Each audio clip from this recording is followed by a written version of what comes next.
चलो जल्दी से बताओ, रॉन्ग को उर्दू में क्या कहते हैं? जिसने गलत बताया उसे थप्पड़ पड़ेगा। टीचर बच्चों से, हाँ तो बच्चों, आमरीत में क्या होता है और जमहूरियत कैसी होती है? तो बच्चे बोले कि दोनों में ही आवाम की ऐसी की तैसी होती है। एक गरीब प्रोड्यूसर बड़ी मुश्किलों से अपनी फिल्म मुकम्मल कर रहा था।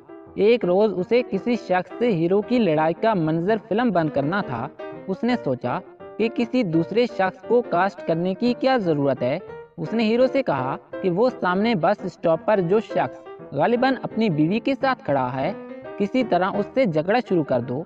हम उस झगड़े का मंजर फिल्म बंद कर लेंगे। हीरो उस शख्स के पास पहुंचा और अपने आप को घूंसे और थप्पड़ खाने के लिए तैयार करते हुए बोला, ये तुम्हारी बीवी है? ऐसी मनहूस और चुड़ैल नुमा औरत के साथ कोई एक लम्हे के लिए भी खड़ा होना पसंद नहीं करेगा। वो शख्स के चेहरे पर बजाय नाराजगी के रौनक सी आ गई और बीवी को देखकर बोला, देखा तुमने, जो बात मैं बरसों से कहता आ रहा था वही बात अब दुनिया भी कहने लगी है। बेटा, पापा, ये सांडू का रिश्ता कौन सा होता है? बाप, बेटा, जब दो अनजान आदमी एक ही कंपनी से ठगे जाते हैं तो वो आपस में सांडू कहलाते हैं। बीवी अपने शौहर से, वो सामने शराबी देख रहे हो, मैंने उसे 10 साल पहले शादी से इनकार किया था और आज तक वो शराब पी रहा है।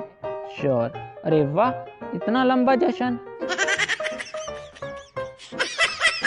सरदार की शादी हो गई तो उसने मुंह दिखाई में अपनी बीवी को गुलाब का फूल दिया। बीवी, मुझे ये नहीं चाहिए, कोई सोने की चीज दो।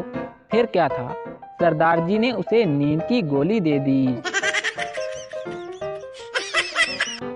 बाप अपने बेटे से, बेटा, तेरी कोई गर्लफ्रेंड है? बेटा, नहीं पापा जी।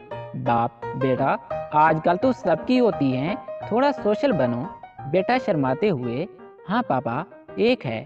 तो बाप ने पहले चप्पल से मारा, फिर थप्पड़ पे थप्पड़ मारे और बोला कि कमीने, इसीलिए तू फेल हुआ है। जिन लड़कों को ये पता नहीं लगता कि रजाई में ठंड किधर से आ रही है, वो भी लड़की को कह रहे होते हैं कि प्लीज मुझे बताओ, तुम परेशान क्यों हो, मैं कोई हल निकालता हूँ। डॉलर के साथ अगर वट्टा लटका दें तो वो नीचे आ जाएगा। वजीरे नॉनसेंस सो घटियालोजी ऑफ नया पाकिस्तान। बाबा जी कहते हैं कि मुझ में और मेरी बीवी में एक बड़ा ही अजीब सा इत्तेफाक है। नींद की गोलियां वो खाती है और सुकून की नींद मुझे आती है। वैसे तो ख्वातीन की बातें कभी भी खत्म नहीं होती, लेकिन जब कभी बहनें ससुराल से मैके रहने आए तो बहनों के दरमियान बातों का एक ना खत्म होने वाला तवील सिलसिला शुरू होता है। आजकल तो उन लड़कों को भी हूर जैसी बीवी चाहिए होती है जिनकी अपनी शक्ल किराए के गुंडों से मिलती जुलती है। टीचर की तरफ से पप्पू के वालिदैन को लेटर, मोहतरम वालिदैन, आपके बच्चे से सारा दिन क्लास में बदबू आती है, मेहरबानी करके इसे नहलाकर भेजा करें। पप्पू के वालिदैन की तरफ से जवाब, मोहतरम टीचर, ये हमारा बेटा है, कोई गुलाब का फूल नहीं, आप इसको पढ़ाया करें, सूंगा मत करें।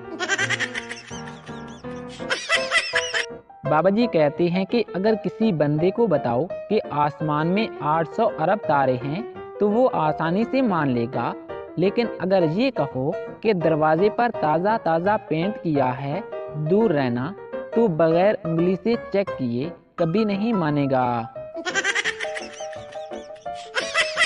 शौहर अपनी बीवी से, बेगम, मैं तुमसे बहुत प्यार करता हूँ। बीवी, तो क्या मैं आपको प्यार नहीं करती? अरे मैं तो तुम्हारे लिए सारी दुनिया से लड़ सकती हूँ। शौहर, लेकिन बेगम, तुम तो दिन रात मुझसे ही लड़ती रहती हो। बीवी, अरे जानू, तुम ही तो मेरी दुनिया हो। बेचारे मर्द। बीवी कहती है भाड़ में जाओ, तो दफ्तर चले जाते हैं। बॉस कहता है जहन्नम में जाओ तो घर आ जाते हैं। मेरे लिए सुबह जल्दी उठना इतना ही मुश्किल है जितना कि पुरानी फिल्मों में गवाह को सही सलामत अदालत तक पहुंचाना। पाकिस्तानी फैमिलीज एक दूसरे से बहुत प्यार करती हैं। बीमार एक बंदा होता है और खिचड़ी पूरा घर खाता है। एक पठान दूसरे पठान से, अरे यार मैंने सुना है कि 2022 तक दुनिया खत्म हो जाएगी।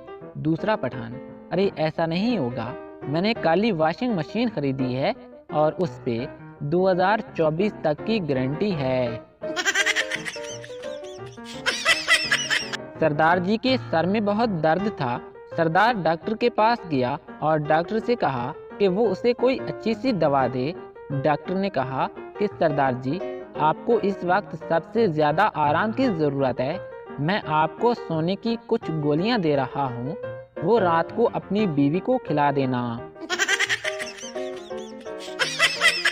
दुकानदार, अरे भाई क्यों परेशान हो? सरदार, देखना भाई मेरे मोबाइल में नेटवर्क नहीं आ रहा। दुकानदार, सर ये खराब मौसम की वजह से है। सरदार, अरे ये लो 500 रुपए और नया मौसम डाल दो। एक खातून एक मौलाना साहब के पास गई और बोली कि हजरत, मैंने सुना है कि तकब्बुर बड़ा गुनाह है। मैं जब भी आईना देखती हूँ तो मुझे अपनी खूबसूरती पर बड़ा तकब्बुर आता है। मैं इस गुनाह से कैसे बचूं? तो मौलाना साहब बोले कि मैडम, जिसे आप तकब्बुर समझ रही हैं वो असल में गलत फहमी है और गलत फहमी कोई गुनाह नहीं। बहुत दुख दिए हैं इस फेसबुक ने, जिसको भी आलिया समझा वही कालिया निकला। कोई चुपके से आता है, वीडियो को देखता है और चला जाता है, वीडियो को लाइक भी नहीं करता। जरा बताएं तो ये रिश्ता क्या कहलाता है? एक नई नवेली दुल्हन ने अपने दोस्त से कहा कि वाकई लोग दुरुस्त कहते हैं, शादी के बाद औरत की कदर नहीं रहती। अब यही देख लो, जब से शादी हुई है असलम ने सीधे मुंह बात तक नहीं की। सहेली ने कहा, फिर तो तुम्हें असलम से तलाक लेने के मुतल्लिक सोचना चाहिए। तो दुल्हन ने आगे से जवाब दिया, लेकिन मैं असलम से कैसे तलाक ले सकती हूँ क्योंकि मेरी शादी उससे हुई ही नहीं। दादी अम्मा ने फैशन के चक्रों में अपने बाल कटवा दिए। उन्होंने बालों को संवारते हुए एक झटका दिया और पोती से पूछा, क्या अब मैं तुम्हारी बूढ़ी दादी अम्मा लगती हूँ? तो पोती ने जवाब दिया, हरगिज नहीं, अब तो आप दादा अब्बा लगती हैं। मरीज ने डॉक्टर से कहा कि डॉक्टर साहब, आपने मुझे ताकत की जो गोलियां दी थी वो सब की सब मैं बाकायदगी से खा रहा हूँ, लेकिन कोई फायदा नहीं हो रहा।